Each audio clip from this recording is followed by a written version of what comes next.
कि ये इस वक्त जो अमेरिका के आसमान, अमेरिका ने जो अपने बंकर बस्टर बम्स को उतारने की बात कही है। एयर कॉमोडोर को भी लीजिए स्क्रीन पर।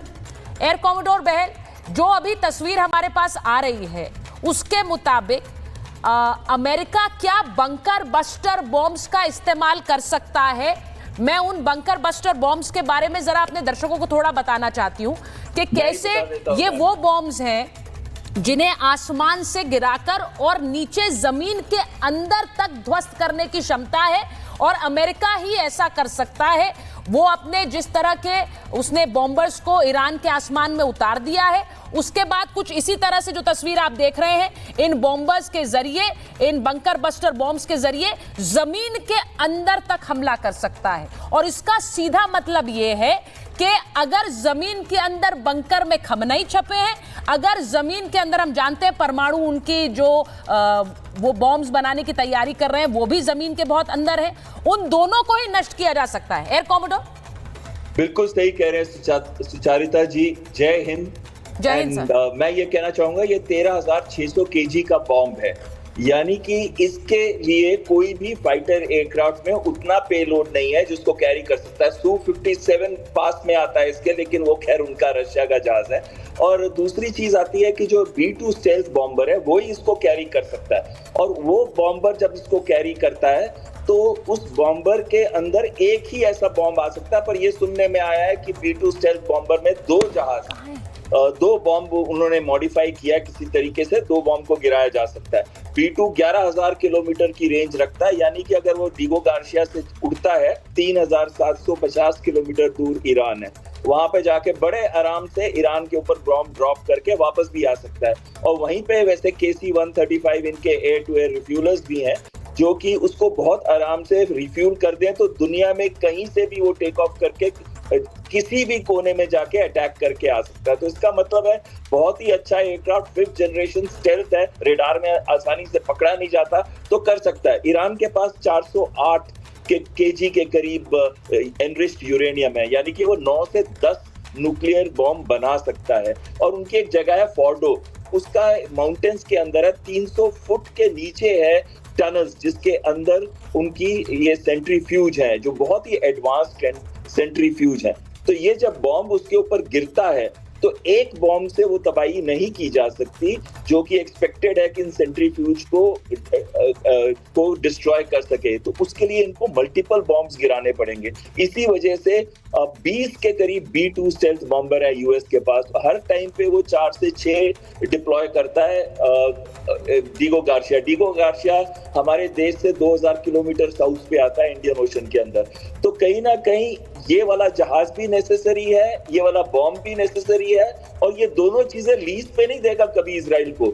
इसलिए अगर ये वेपन को इस बॉम्ब से डिप्लॉय किया जाता है तो इसका मतलब है कि अमेरिका अब एंटर कर चुका है युद्ध के अंदर। और उसके बाद ही अमेरिकन बेसेस जो 19 के करीब मिलिट्री बेसेस हैं मिडिल ईस्ट में, और 8 मेजर हैं, जैसे सऊदी अरेबिया में सबसे ज्यादा है, UAE, ओमान, कटार, जॉर्डन, ये बाकी एरियाज हैं जहां पे इनके सर देखिए, अब बहुत से लोग ये पूछते हैं, एम्बेसडर वोरा यहाँ बैठे हुए हैं, वो जानते हैं डिप्लोमेसी कैसे काम करती है, वो ये भी जानते हैं अलग अलग देशों में किस तरह से सपोर्ट विड्रॉ करने का मैकेनिज्म काम करता है। एम्बेसडर वोरा, हम ये बात कर रहे हैं एयर कॉमोडोर से कि वो बंकर बस्टर बॉम्ब्स को गिरा सकता है क्या अमेरिका? उसमें खमनई भी टारगेट हो सकता है, उसमें न्यूक्लियर फैसिलिटीज भी टारगेट हो सकती हैं। लेकिन मैं आपसे ये पूछूंगी, अमेरिका को बहुत ज्यादा क्रिटिसिज्म इस बात का झेलना पड़ा है अभी तक कई बार कि दूसरों की जंग को अमेरिका ने अपना बना लिया, और बहुत सी जंग, अभी आप सुन रहे थे बेनी बेंजामिन है, एक्स IDF सोल्जर है, वो कह रहे हैं जंग हमारी है, we are grateful to the Americans, लेकिन ये जंग हमारी है। आपको लगता है अमेरिका इस जंग में कूद गया है?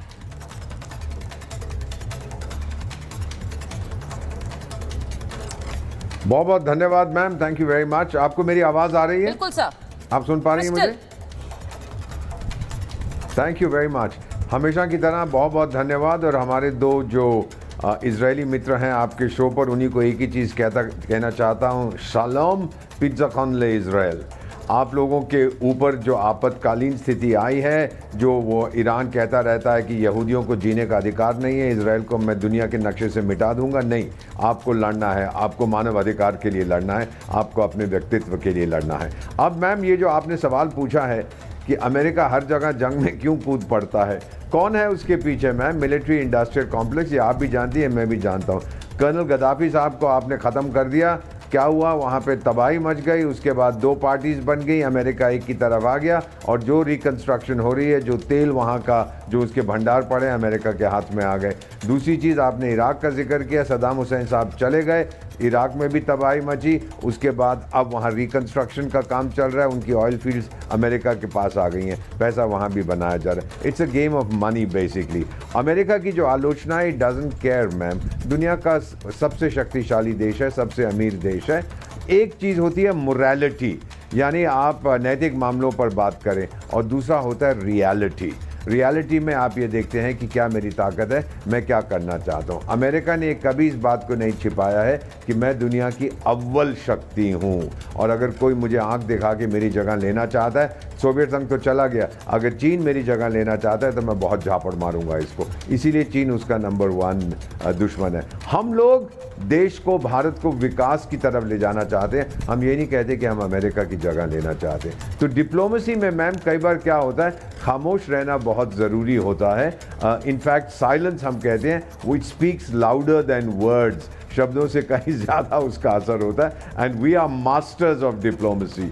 तो हम किसी की आलोचना नहीं करेंगे, किसी का समर्थन नहीं करेंगे, पर यह बिल्कुल सही है कि अमेरिका बार बार कूद जाता है। आपको तो ये पता है कि कनाडा छोड़ के भी डोनाल्ड ट्रंप साहब चले गए थे कि बहुत कोई बड़ी बात होने वाली है। फिर पीएम साहब से, नरेंद्र मोदी से बात की और बोला आप कनाडा से अमेरिका होते जाएगा। बोला नहीं, मैंने पहले क्रोएशिया को कमिटमेंट किया, मैं वहाँ जा रहा हूँ, आप क्वाड समिट के लिए दिल्ली में आइएगा, तब बातचीत होगी। तो इसके बहुत अपने मायने होते हैं। अमेरिका सर्टनली, उन्होंने सैटेलाइट इंफॉर्मेशन दी है, इंटेलिजेंस दी है, वो जंग में कूद चुका है। अगर उसने अपने हथियार मैं यही बात कह रही थी, क्योंकि बेनी साहब यहाँ पर बोल रहे हैं कि ये जंग हमारी है। देखिए इजराइल के लिए क्या है, इजराइल आज से नहीं, दशकों से, आप कितनी बार बताते हैं एम्बेसडर बोरा, ये जंग लड़ता आया है, वो जानता है वो किस तरह से घिरा हुआ है। और मैं एक बार मैं ये बता दूं, मेजर तूर मैं आपके पास आ रही हूं, लेकिन मैं जरा ये बताना चाहती हूं कि खमनई के ठिकानों में बमबारी कर रहा है आईडीएफ। ये खबर हमारे पास आ रही है। तेहरान में आईडीएफ को जहां लगता है खमनई छुपे हो सकते हैं, वहां पर बमबारी कर रहा है। अब आप देखिए इसका असर पूरी दुनिया पर होने वाला है।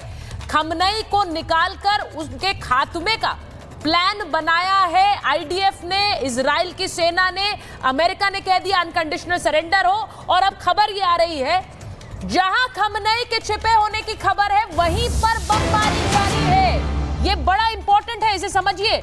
मैंने आपको अभी थोड़ी देर पहले बंकर बस्टर बम्स के बारे में बताया, यानी वो बॉम्ब्स जो कि बंकर के